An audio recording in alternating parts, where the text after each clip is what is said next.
ultimately, women run the world, okay? Like, can you see talent? Okay. See the oh no. Nigeria is actually so blessed. Like our female artists killing the game. Yes. Killing the game. You know what? I'll give you a pass on this simply because it's Women Crush Wednesday, so you can hype up the women all you want, even though it's like gravel to my ears. But you know. I thought you were going to say you'd give me a pass because Thames is included in the category. So you want your baby to be preserved. Thames. You have made me to start daydreaming again. Snap out, my brother. What's that story? Hey, my story. Don't mention Thames, then if not, I go lose focus. No problem. Anyway. Alright, we're moving on to our stories, and what we have for you is on Elon Musk. And Elon Musk, the billionaire CEO, opened up about his son Xavier's gender transition in an interview with Daily Wire, revealing he felt coerced into signing documents facilitating the transition, fearing Xavier might attempt suicide otherwise. And Musk lamented that his perception of his son has been irreparably altered by what he termed the woke mind virus. Pledging to combat it vigorously following Xavier's transition, Musk's alignment with the Republican Party, particularly its stance on LGBTQ issues, was underscored by his substantial monthly donations of $45 million to Donald Trump's presidential campaign, where Trump has pledged to restrict transgender individuals from competing in women's sports if elected. Donald Trump. Bro. Yo, I love that man. But anyway. Wow, this is a big one. Wow. I mean, I try to be really, really delicate with issues concerning transitions from one gender to another. But I really think this is more of a family issue that Elon should try as much as possible to sort out. But I mean, the fact that it's Elon, it was never really going to be something that could be kept in secret for long. And I don't really think the son had any intention of keeping it secret. The fact that he came out, like, he's obviously now, quote unquote, a woman. Yes, I mean, she now even changed her name, like, legally and everything. So she actually also changed her name to say that she doesn't want anything to do with the Musk name anymore. So her name is, I believe, Vivian Wilson now. Oh, God. So she's actually legally changed her name too. And intentionally separating herself from that Musk, from the Musks and everything. You know what? I actually want to believe that Elon was right. The whole woke mind virus. Why? You were born to the richest man on the planet. You can have anything you want. Then something just entered your mind and you're like, oh, you know what? Today I don't feel like being a man anymore. I want to be a woman. I mean, there's a lot that surrounds it. I think there's also a thing of she thinking that, I think Musk calls her a communist because she thinks that all rich people are evil, apparently.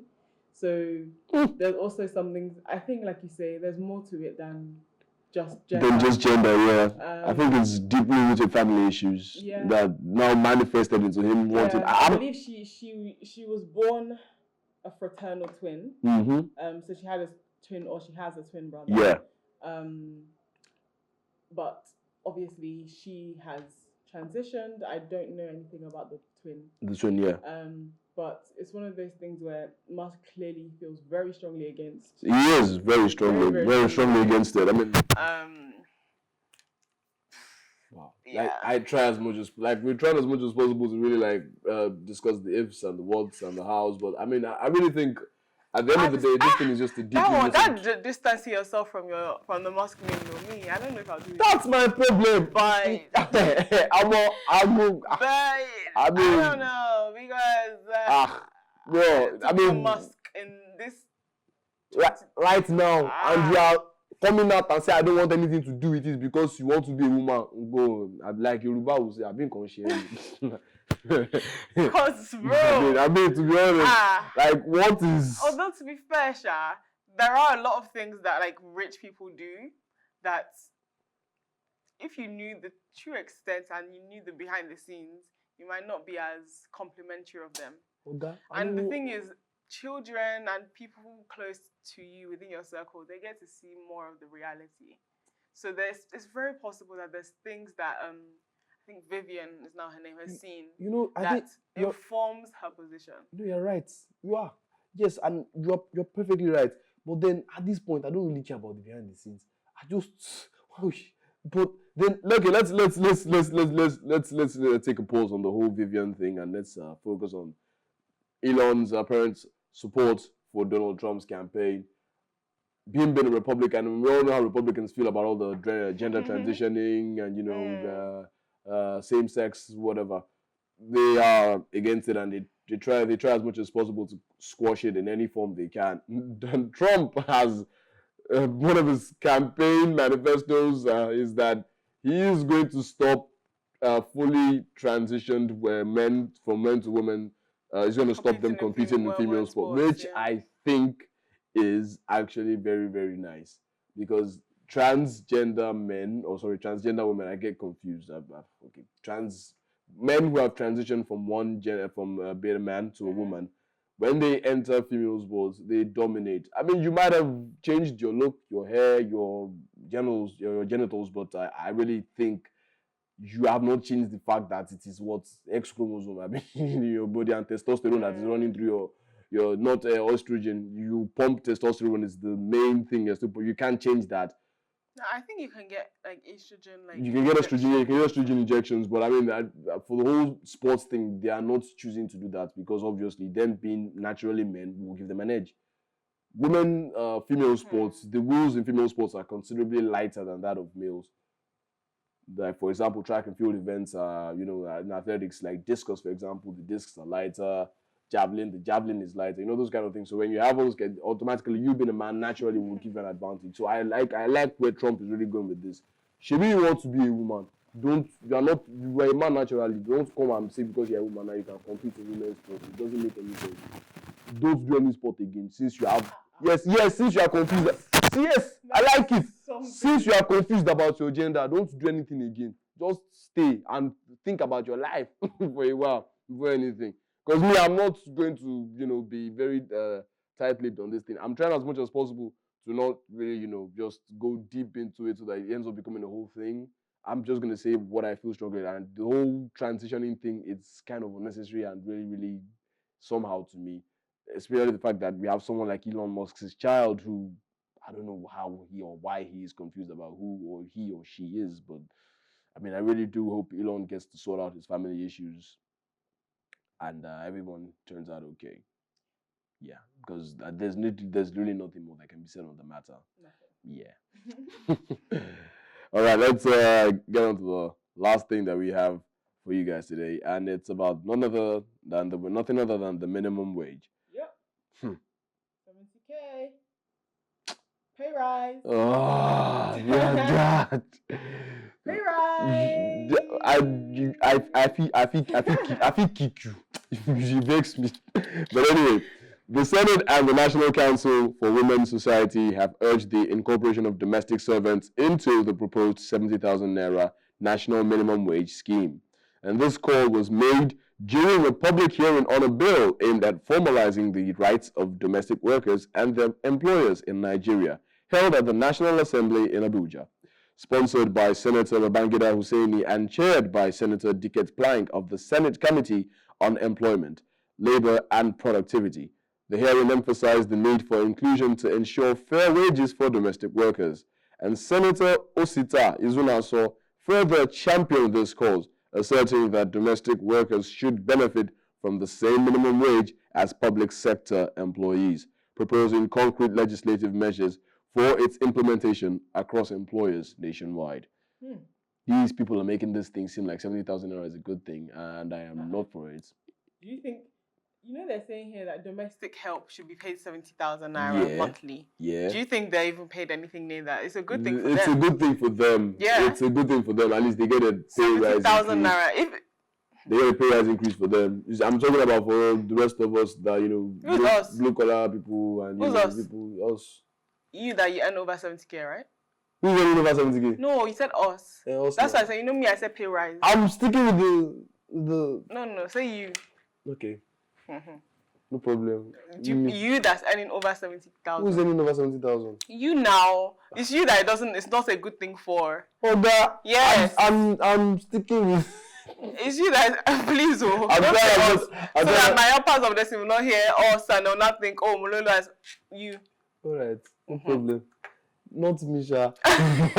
but generally, 70,000 is not enough across the board for anybody. Sorry, rich kid. Even if we will say that sorry, rich kid. Even if the domestic help and workers are like, it's good for them. I really appreciate the fact that they're actually considering or they're advocating for them to get involved in that scheme. It's nice because these people don't go home with anything. They try so hard to make ends meet. They work multiple jobs. Do you think it's realistic though? Do you think like madams and ogas are going to pay their staff?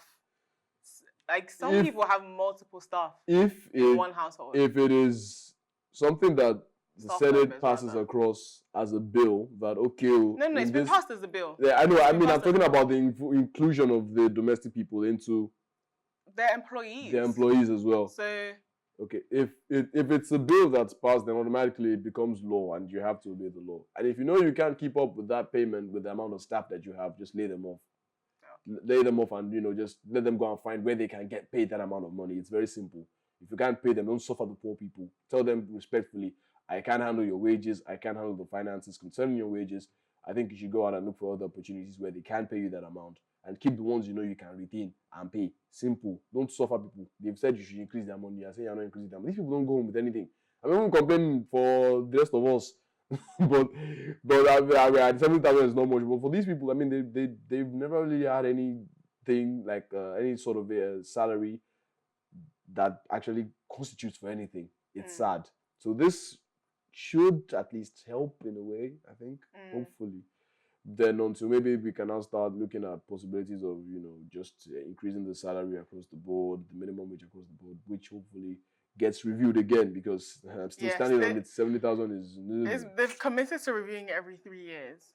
So by 2027, it'll be reviewed again. By 2027, they can finally say, okay, if you are qualified for 100,000. I mean, let's even get to the 70,000 first. That's what I'm even trying to say. That let's all employers actually pay employees 70K first. Let's start from there. Try as much as possible. I mean, let's start from there. It's a lifestyle show. It's an entertainment themed show, but guess what? We're in a country where the economy is the lifestyle. Let's start from there. Economy plays a role in everyone's lifestyle across the globe. So Nigeria's no exception. But pay rise. Why are you being so optimistic about it? I don't like people that are being optimistic about it. I don't. In fact, we are so sorry to end the show on a very happy Sorry to end it on a happy note. It was down to you. We ended on a sad note. It's not my fault now. See where we did. Some person they shout pay rise for 70,000. I beg. But anyhow, this is where we draw the curtain today. But thanks for watching as always, and please do join the conversation on social media with the hashtag Teatime. And remember, you can catch up on our previous episodes, and including this one, by subscribing to our YouTube channel at PlusTvAfrica Lifestyle. And you can also watch Teatime on RTTV and on London on Ben Television, and also on DSTV channel 408. And a big thank you goes to none other than... Oh my God! Yeah, remember, see. To God, I'll be calling you PRS. No problem. You have entered it. No problem. And thank you to our viewers. Thank you as well to the production team and everybody who has helped us to handle this thing. Without you guys, we wouldn't be here. It's still the Big Daddy Mike Abdul Salam, and I will catch you guys later. Safe. Bye.